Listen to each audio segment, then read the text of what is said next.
The smell was the first thing that broke through the adrenaline-induced fog. A cloying, chemical cocktail of ozone, scorched meat, and the biting scent of ionized gas. It was the smell of a failed defense. Sergeant Brian Carter's combat boots crunched over a carpet of spent shell casings and the shattered ceramic plating of Mark 7 combat mechs. The silence that had followed the final explosion was heavier than the noise of the battle itself. It was the kind of silence that pressed against the eardrums, a vacuum left behind when thousands of lives are snuffed out in a matter of hours. "Frugging hell," Brian muttered. His voice sounded small in the wreckage of the forward command post. He adjusted the strap of his Mark 7 plasma rifle, feeling the low-frequency hum of the power cell against his shoulder. It was a vibration he usually found irritating. Now, it was the only thing reminding him he was still grounded in reality. He checked his tactical HUD. It was a mess of flickering snow and signal-lost notifications. The Drachnid forces, insectoid nightmares that fought with a hive-mind efficiency that bordered on the supernatural, hadn't just beaten them. They had dismantled them. They had targeted the comms relays first, turning the 23rd Marine Combat Division into a collection of blind, deaf, and isolated pockets of resistance. Now, as Brian scanned the horizon through the settling suit, he couldn't see a single friendly IFF tag. He was a unit of one. Brian began to move, his movements instinctive and low to the ground. He wasn't looking for glory anymore. He was looking for a way off this rock. The Drachnids would be back to scavenge the remains soon, and he didn't intend to be part of the scrap heap. As he navigated around a twisted girder that had once supported a heavy railgun turret, his augmented muscles tensed. His suit's environmental sensors picked up a rhythmic, wet sound, the sound of labored breathing. He dropped into a crouch, his rifle transitioning from his shoulder to his cheek in a single, fluid motion. Through the haze of smoke and drifting ash, he saw a flash of something that didn't belong in the grime of a human trench. It was silver. Brilliant, metallic silver hair, spread out across the dark soil like a spilled liquid. Brian approached with the agonizing caution of a man who had seen enough playing dead traps to last a lifetime. But as he got closer, the figure became clear. It wasn't a trap. It was a disaster. A Lizarian warrior lay half-buried under the blackened hull of a fallen scout flyer. Her skin was a striking shade of lavender gray, now marred by streaks of phosphorescent blue blood that glowed faintly in the shadows.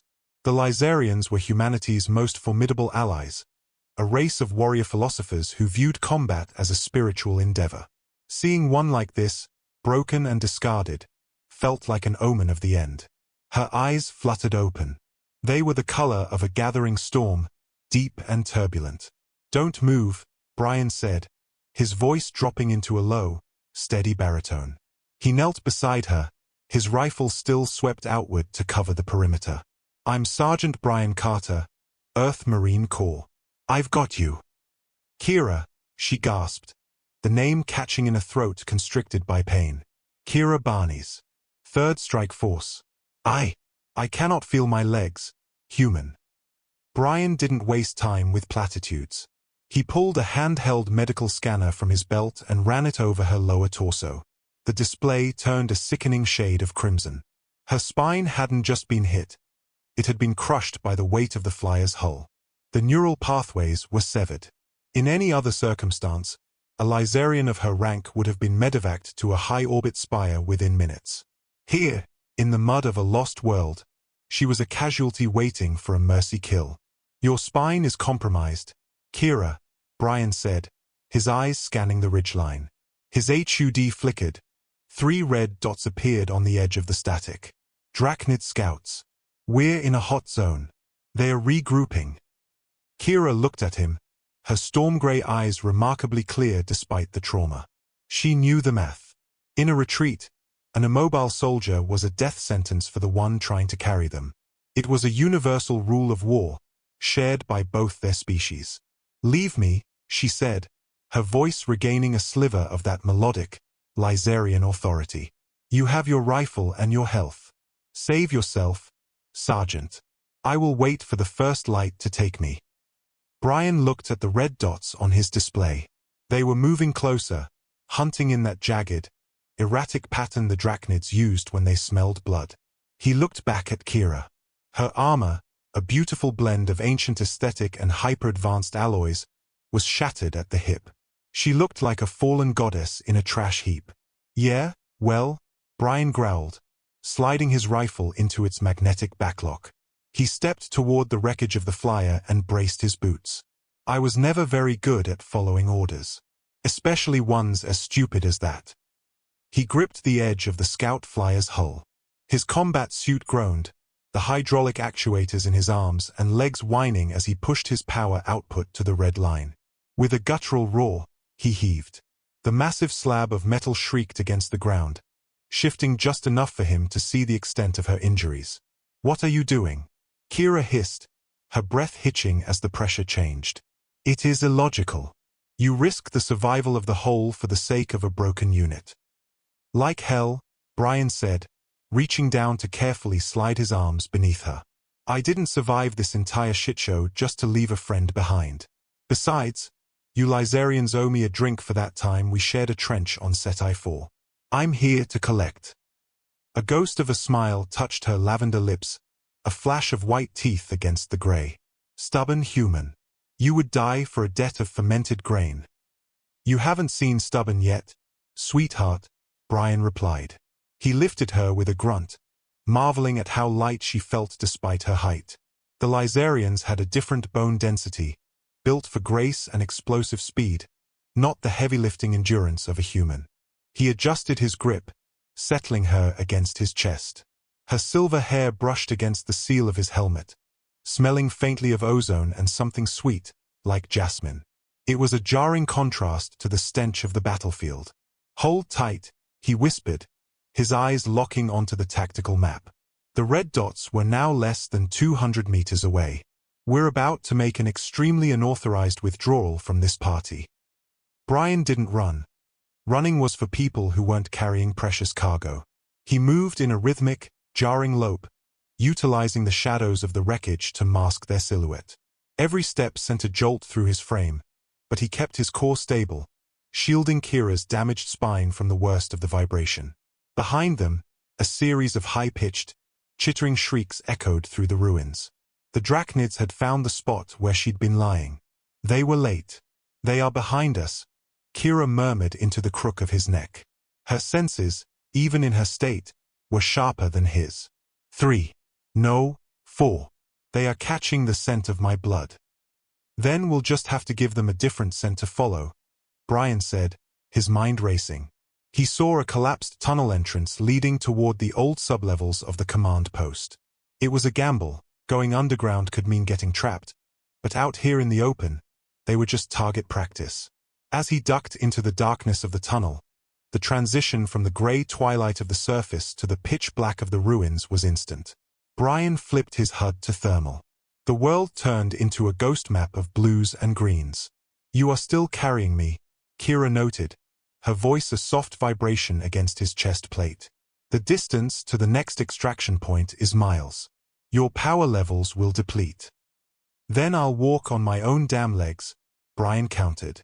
He paused behind a reinforced pillar, checking the tunnel mouth. "Why are you so hell-bent on me leaving you? You Lizarians always this pessimistic." "It is not pessimism," she said, and he felt her hand, slender, with 4 long fingers, grip the edge of his shoulder plating. "It is the way of the first light. To fall is to return. To drag another down with you is to dim the light of the galaxy." Brian looked down at her. In the thermal view, she was a radiant bloom of orange and red against the cold blue of the concrete. "Well, in the human way, we don't give a damn about the light if it means leaving a teammate in the dark," he said firmly. "I'm getting you out of here, Kira. Not because it's logical, and not because of some way. I'm doing it because I want to." "Clue." Kira was silent for a long moment. The chittering of the Drachnids grew louder at the tunnel entrance. They were hesitant to enter the dark, but they were hungry. "Clear, Sergeant Brian Carter," she finally whispered. Her grip on his shoulder tightened. "Then, if we are to survive this human stubbornness, you must turn left at the next junction. My sensors detect a faint signature, something familiar, something old." Brian didn't ask questions. He pivoted, his heavy boots echoing in the corridor as he plunged deeper into the guts of the world, carrying a weight that felt less like a burden and more like a reason to keep breathing. The aftermath of the battle was over. The fight for the future had just begun. The darkness of the sublevels was a thick, oppressive weight, broken only by the flickering green and blue ghosts of Brian's thermal HUD. Every step he took echoed through the concrete throat of the facility, a rhythmic, metallic thud that felt like a dinner bell for the things hunting them. "Left, you said?" Brian whispered, his breath huffing against his faceplate. "Left," Kira confirmed.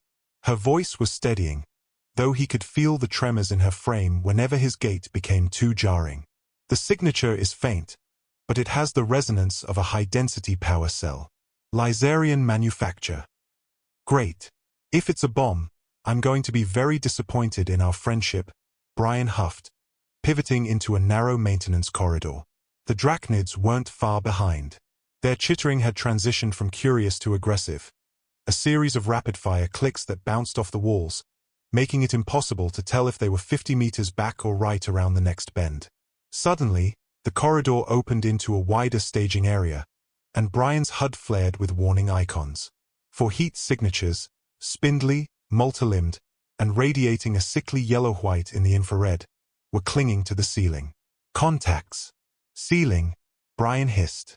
He couldn't reach for his rifle without dropping her. If he dropped her, the impact alone might kill her or, at the very least, leave her defenseless on the cold floor. "Do not drop me," Kira murmured, her eyes tracking the movement above with an intensity that transcended her physical state. "Shift your weight to the right.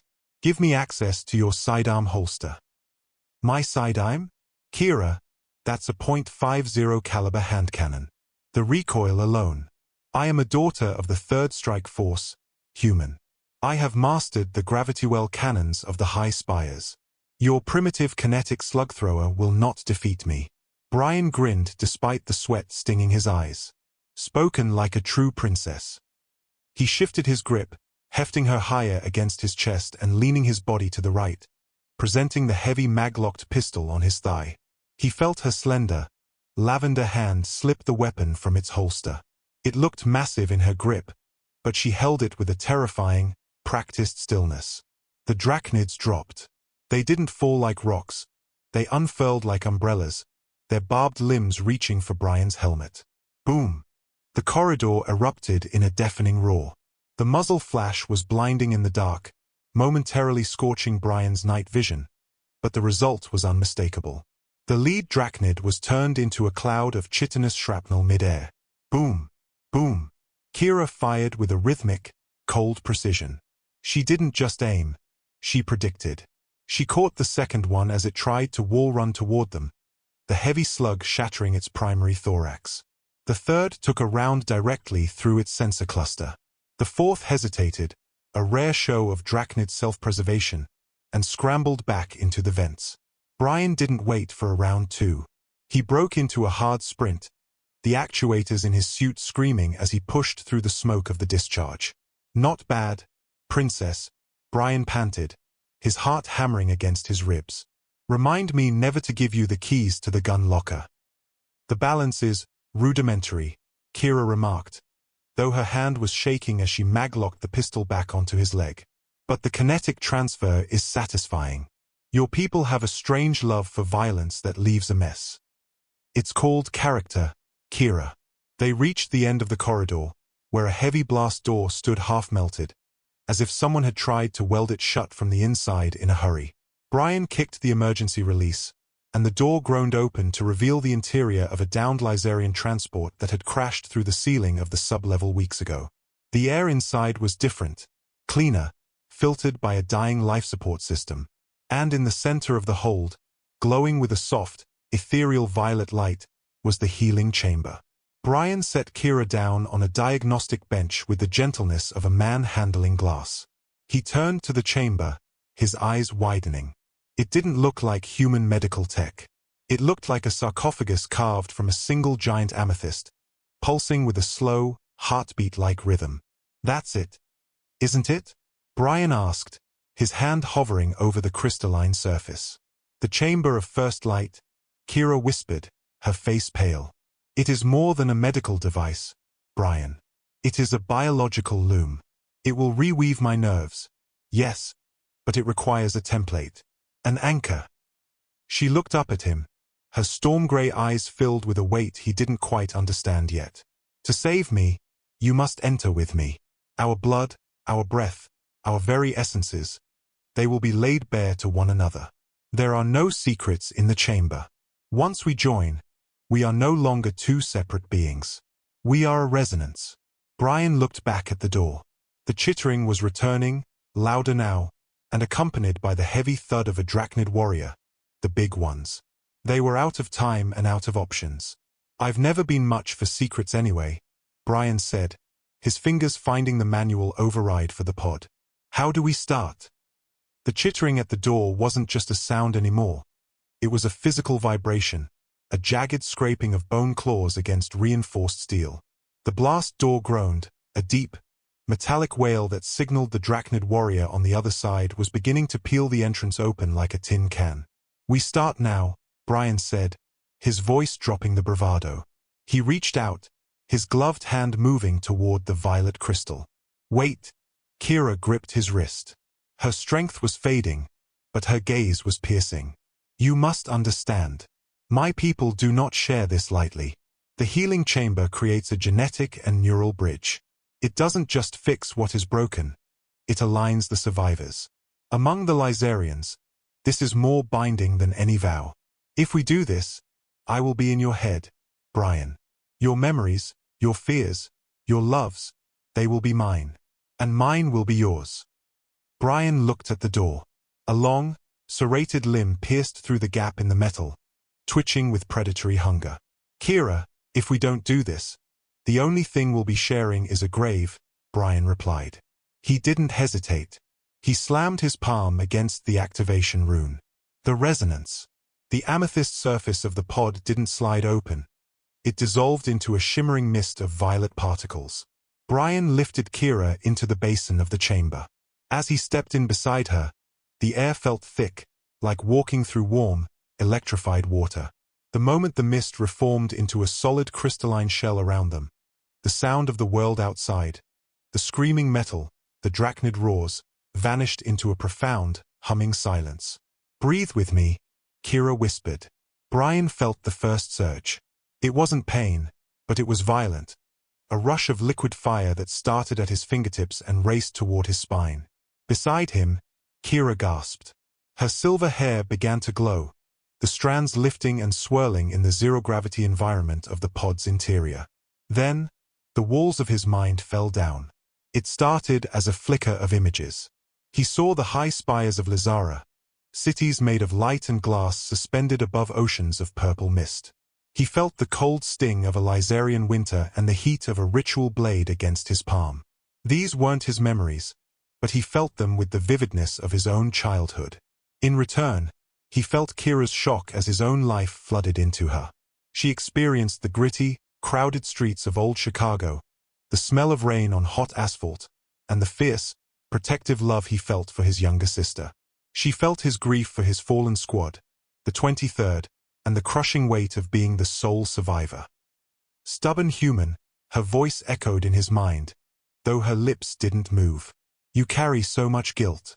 "Why?" "Because I'm still standing," he thought back, the connection so seamless it felt like talking to himself. "Then stand for us both," she replied. The chamber began the reweaving. Brian felt a strange, tugging sensation in his own back, a sympathetic echo of the repairs being made to Kira's shattered spine. Their DNA was being laid out like threads on a loom. The Lizarian biology, graceful and sensitive, began to intertwine with the rugged, stubborn resilience of the human genome. It was an evolutionary handshake. Outside the pod, the Drachnid warrior finally breached the door. It was a monstrosity of obsidian plating and multiple glowing red eyes, its mandibles dripping with corrosive enzymes. It lunged at the violet crystal, its massive scythe limbs striking the surface. The pod didn't break. It pulsed. A shockwave of pure psionic energy, fueled by the combined mental state of a Marine and a Lizarian high warrior, exploded outward. The Drachnid was thrown back against the wall, its nervous system fried by a frequency it couldn't comprehend. Inside, the process reached its crescendo. Brian, Kira's voice was no longer a whisper. It was a chorus. The bond, it is complete. Can you feel it? I can feel everything, he replied. He could feel the way her heart beat in sync with his. He could feel the tactical data from her HUD merging with his own biological instincts.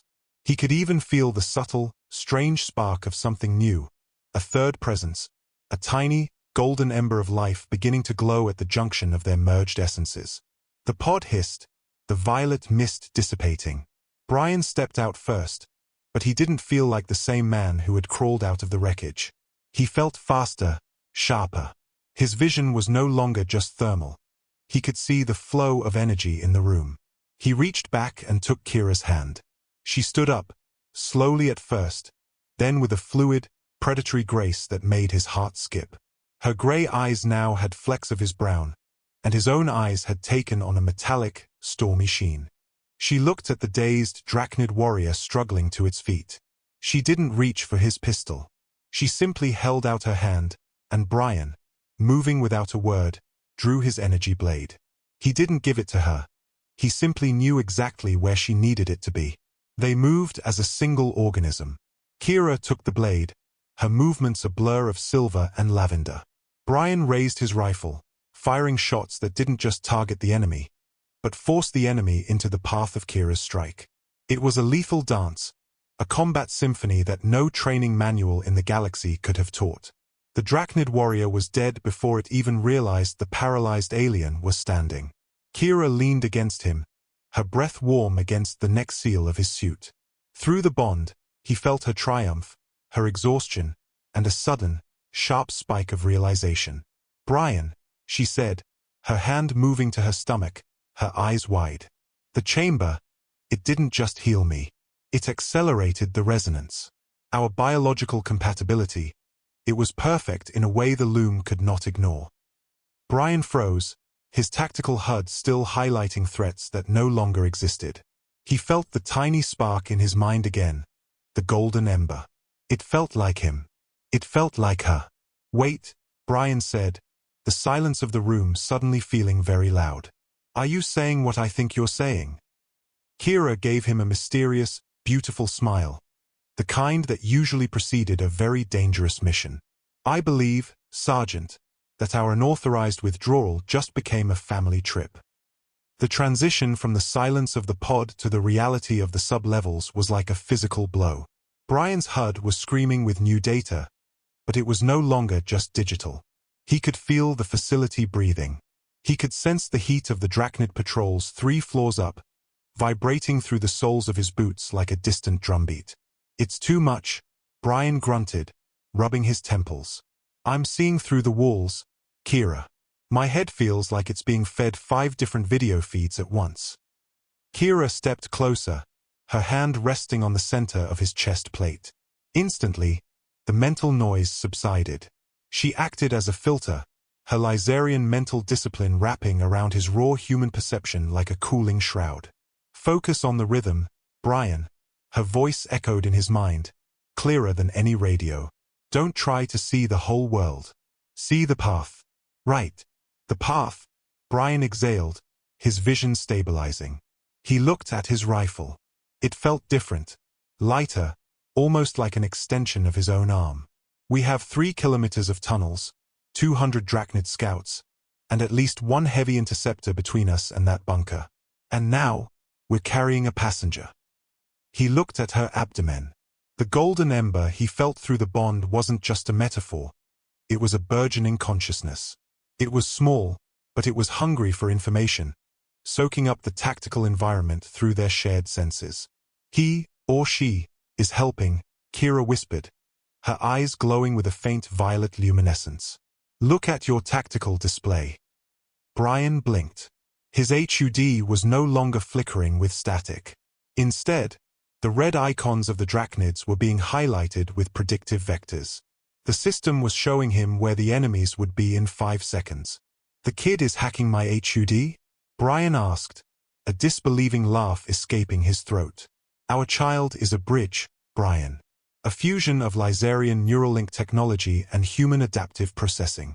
To the child, the bunker's mainframe is just another part of the environment. The ascent.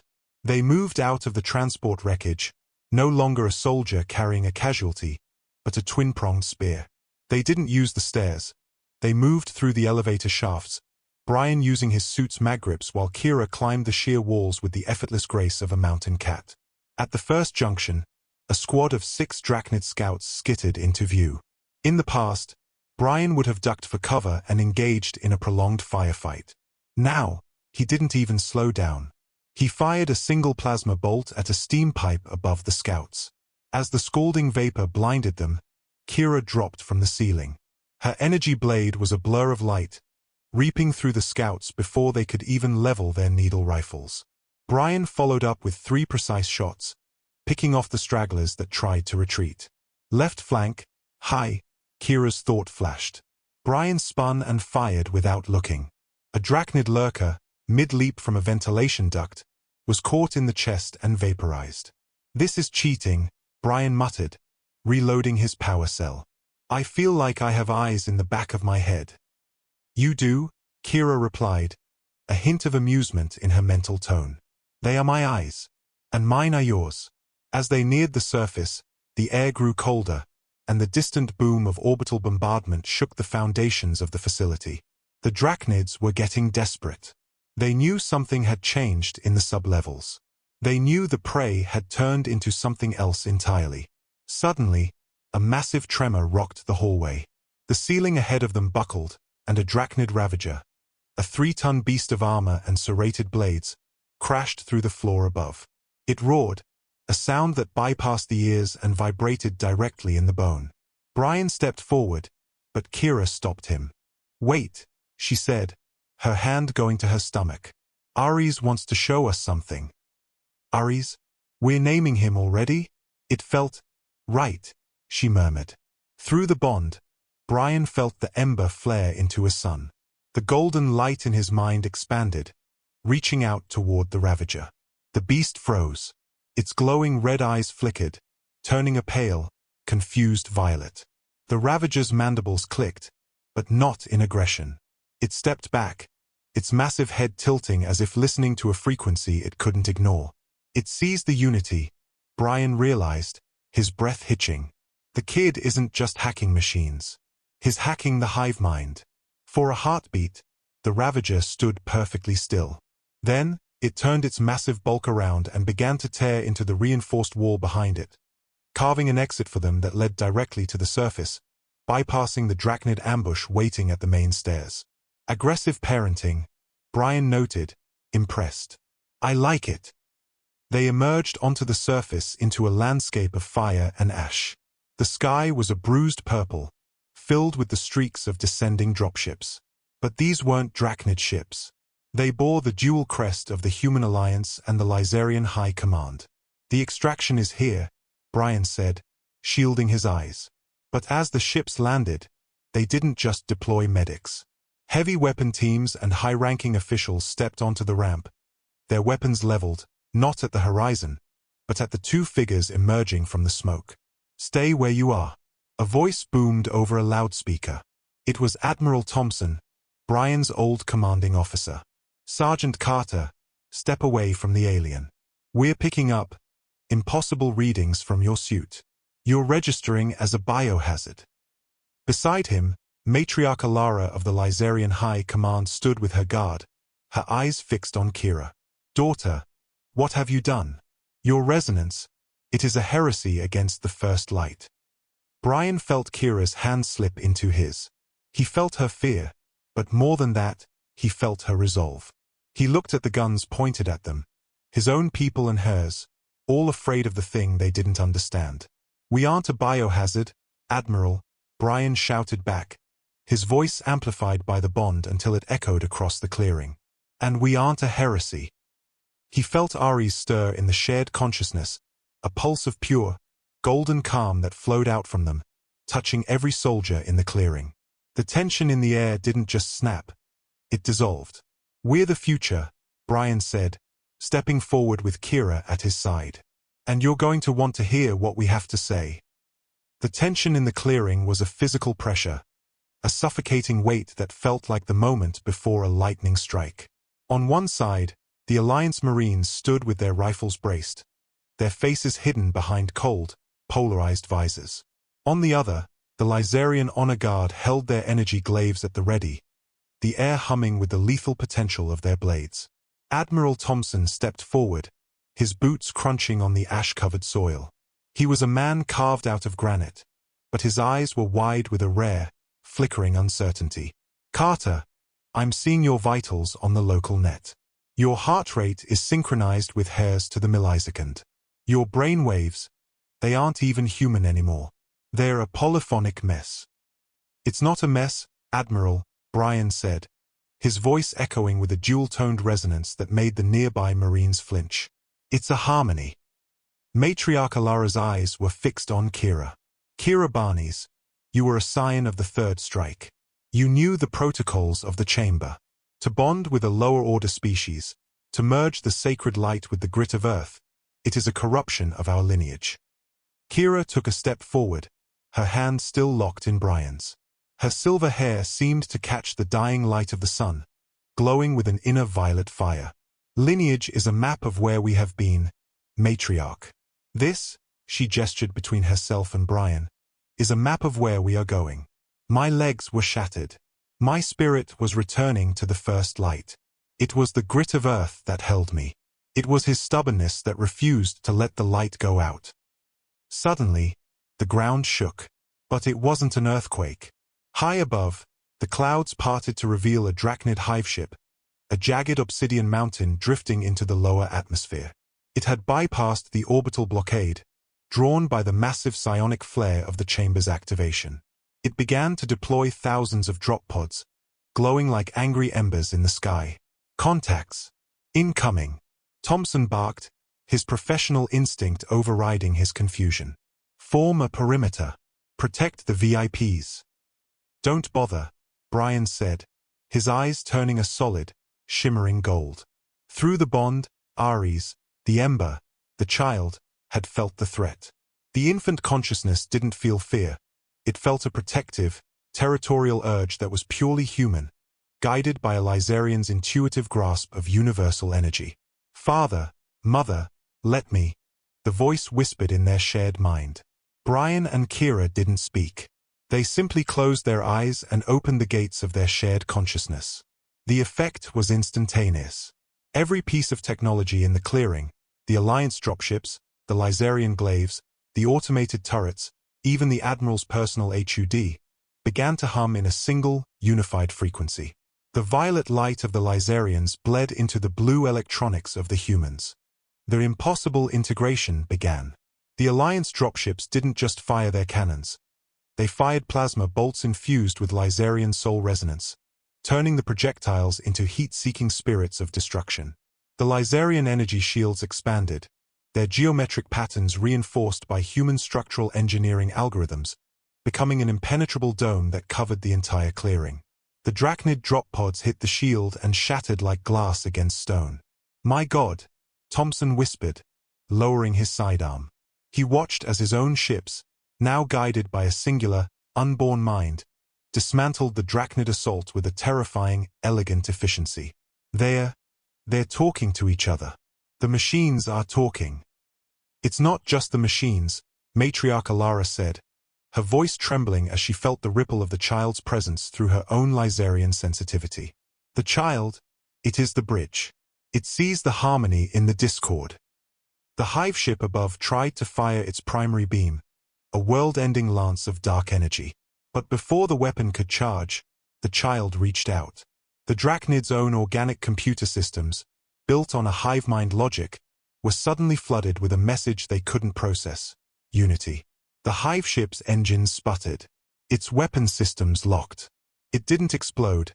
It simply drifted, its will to fight neutralized by a consciousness that understood its structure better than it did itself. The silence that followed was absolute. Brian opened his eyes, the gold fading back to his natural brown, though the stormy flecks remained. He looked at Thompson, then at Alara. "The war ends when we decide to stop fighting each other's differences and start fighting for our similarities," Brian said. Ares is just the first. There can be more. But we have to choose it. 3 months later, the Unity Center. The halls of the new Unity Medical Center were quiet, filled with the soft scent of jasmine and the low hum of filtered air. This place was the crown jewel of the new alliance, a facility where human surgeons worked alongside Lizarian healers, their technologies no longer clashing, but woven together into something superior. Brian sat by the window, watching a human technician and a Lizarian engineer argue over a power coupling, their tone more like bickering siblings than suspicious allies. "You're thinking about the battlefield again." Kira's voice drifted from the bed. He turned to see her cradling a small bundle wrapped in silver and blue silk. Her recovery had been miraculous, the bond ensuring that her body healed with a strength that surpassed her original form. "Just thinking about how much work we have ahead of us," Brian said, walking over and sitting on the edge of the bed. He looked down at his son. Ares had Brian's stubborn jawline and Kira's high, elegant cheekbones. His skin held a faint, pearlescent lavender hue, and when he opened his eyes, they were a swirling galaxy of gray, brown, and gold. The moment the baby's eyes met Brian's, the bond flared. It wasn't the roar of a battlefield anymore. It was a soft, warm hum, a feeling of absolute belonging. The hospital's lights dimmed and brightened in a gentle rhythm, echoing the baby's heartbeat. His already talking to the building, Brian chuckled, reaching out to let the infant's tiny, four-fingered hand wrap around his thumb. His saying thank you, Kira whispered, leaning her head against Brian's shoulder. "Thank you for not leaving me in the wreckage. Thank you for being stubborn." Brian kissed her forehead, then leaned down to kiss the top of his son's head. Outside, the stars were visible through the clear atmosphere of the new world they were building. For the first time in human history, the dark between those stars didn't feel like a threat. It felt like a home. "I told you, Princess," Brian murmured. "You haven't seen stubborn yet. We're just getting started."